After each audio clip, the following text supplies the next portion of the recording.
Mengapa di zaman sekarang banyak orang mengancam orang lain dengan agama? Banyak orang menakut-nakuti umat dengan agama. Tidak jarang orang menjadikan agama sebagai ancaman bagi orang lain. Bahkan kadang-kadang kita latah berkata, Nabi Adam dosanya satu, lalu diusir dari surga. Sedangkan kita dosanya sangat banyak, tapi bermimpi ingin masuk surga. Jangan berkata yang sedemikian. Kata-kata itu seperti benar, tapi kata-kata itu sungguh fatal sekali.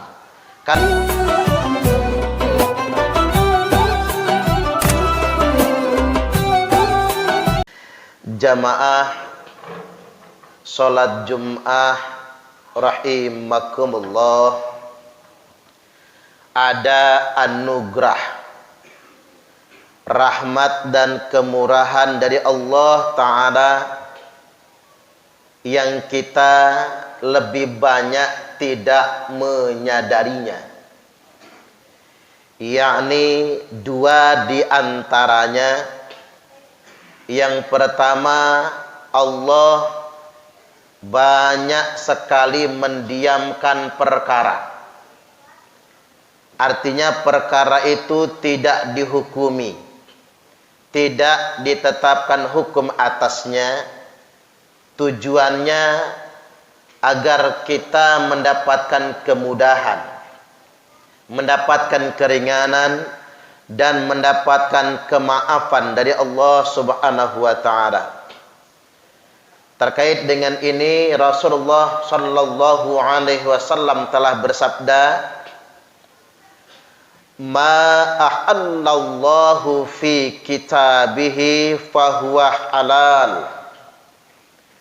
Apa saja yang Allah tetapkan halal di dalam kitabnya, maka itu perkara yang pasti kehalalannya. Wa ma harrama fahuwa haram. Dan apa saja yang ditetapkan Allah pasti haram, maka pasti keharamannya. Wa sakata an asya. Dan Allah mendiamkan banyak sekali perkara.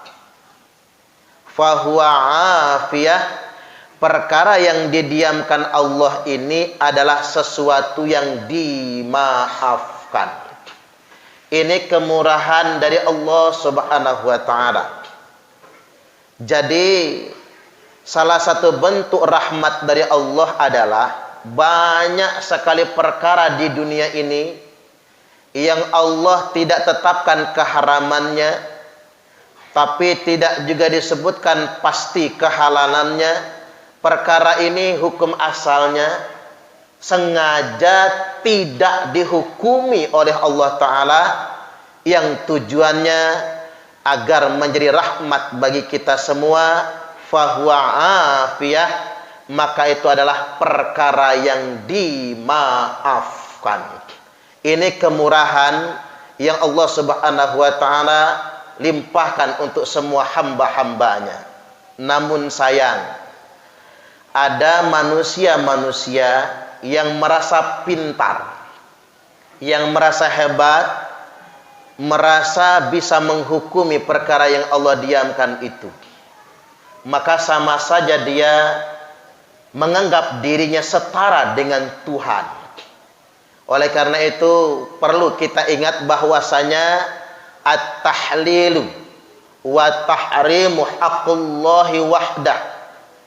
Menetapkan kehalalan, menetapkan keharaman sesuatu hanya hak Allah semata-mata. Nabi saja tidak punya hak untuk menetapkan perkara halal haram di muka bumi ini.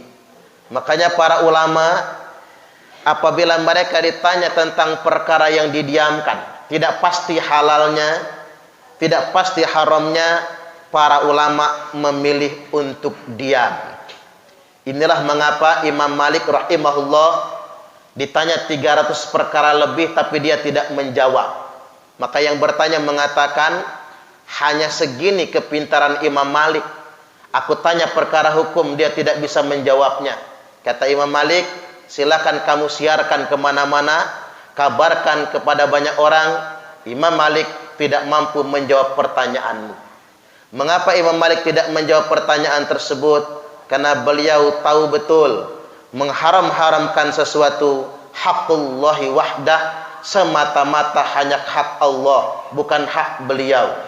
Makanya orang yang latah terburu-buru seperti bisa sendiri mengharamkan sesuatu, maka kedudukan hukumnya qarinus syirku billah, sama saja derajatnya dia telah menyekutukan Allah. Ini yang sangat dikhawatirkan oleh para ulama. Ada orang yang latah bicara hukum dengan lisannya tanpa pengetahuan, maka derajatnya sama saja dengan menyekutukan Allah. Allah Subhanahu wa taala telah berfirman, A'udzu billahi minasyaitonir rajim. Ya ayyuhalladzina amanu la tas'alu an asya'. Wahai orang-orang yang beriman, kata Allah, janganlah kalian menanya-nanyakan hukum perkara yang memang didiamkan, perkara yang memang tidak dihukumi. In tubdalakum tasukum, seandainya hukumnya dijelaskan kepada kalian, maka itu akan memberatkan diri kalian sendiri. Terkait dengan ini, Nabi sallallahu alaihi wasallam telah bersabda, Inna a'zamal muslimina jurman. Sesungguhnya kata Nabi, orang muslim yang paling besar dosanya adalah man sa'ala an syai'in lam yuharram, adalah orang yang suka menanya-nanyakan tentang perkara yang didiamkan, yang menanya-nanyakan perkara yang tidak diharamkan sebelumnya.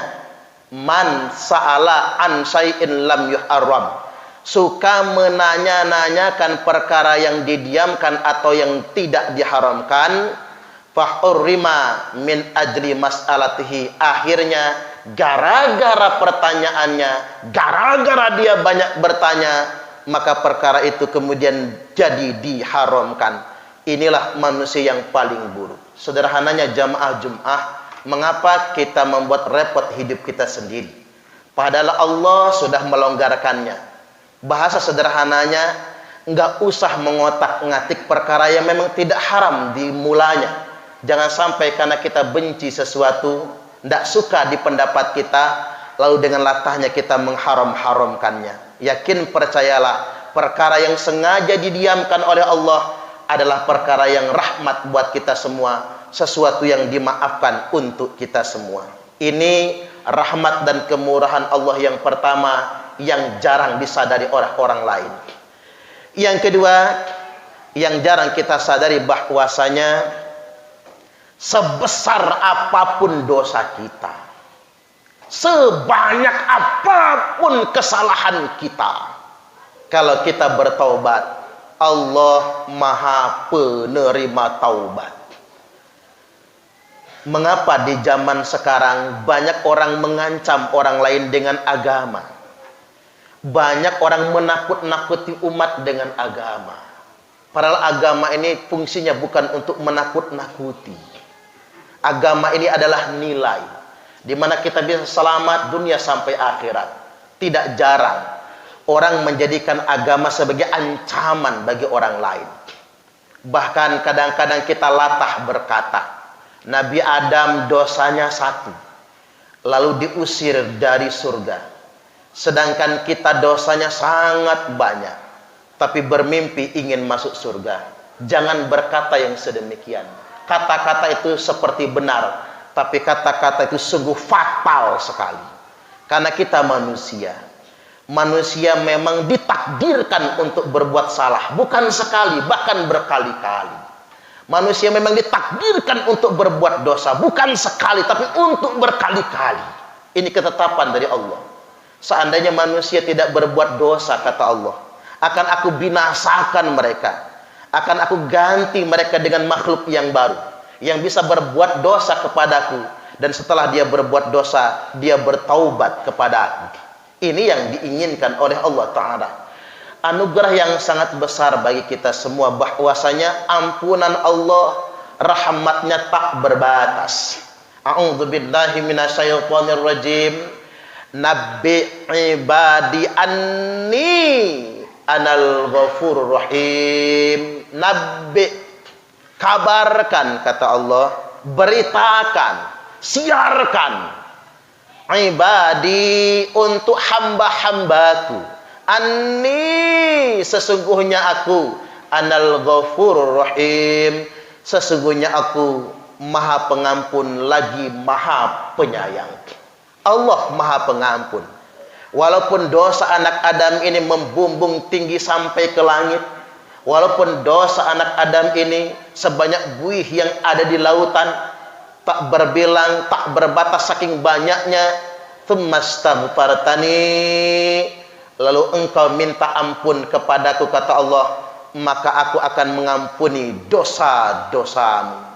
Makanya Nabi sallallahu alaihi wasallam meminta kepada Allah, ya Allah, ampuni dosa umatku dan terima taubat mereka. Kata Allah, ku terima taubat umatmu jika mereka bertaubat setahun sebelum ajalnya. Maka Nabi menangis.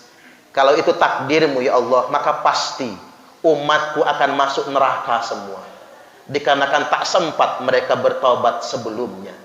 Maka Allah pepetkan setengah tahun kemudian. Ya Allah, kata Nabi, di antara umatku ada yang bertobatnya sebulan sebelum ajalnya. Maka Allah penuhi permintaan Nabi. Kata Nabi, ya Allah, ada juga di antara umatku yang bertobat seminggu sebelum ajalnya. Baik, kata Allah, ku terima taubat umatmu jika mereka bertobat seminggu sebelum ajalnya. Namun, kata Nabi, ada juga di antara umatku yang bertobatnya sehari sebelum ajalnya. Kalau begitu, kata Allah, ku terima taubat umatmu Muhammad kalau mereka bertobat sehari sebelum ajalnya. Ya Allah, kata Nabi, izinkan aku meminta sekali lagi. Setelah ini aku tidak akan meminta lagi. Mohon dekatkan lagi.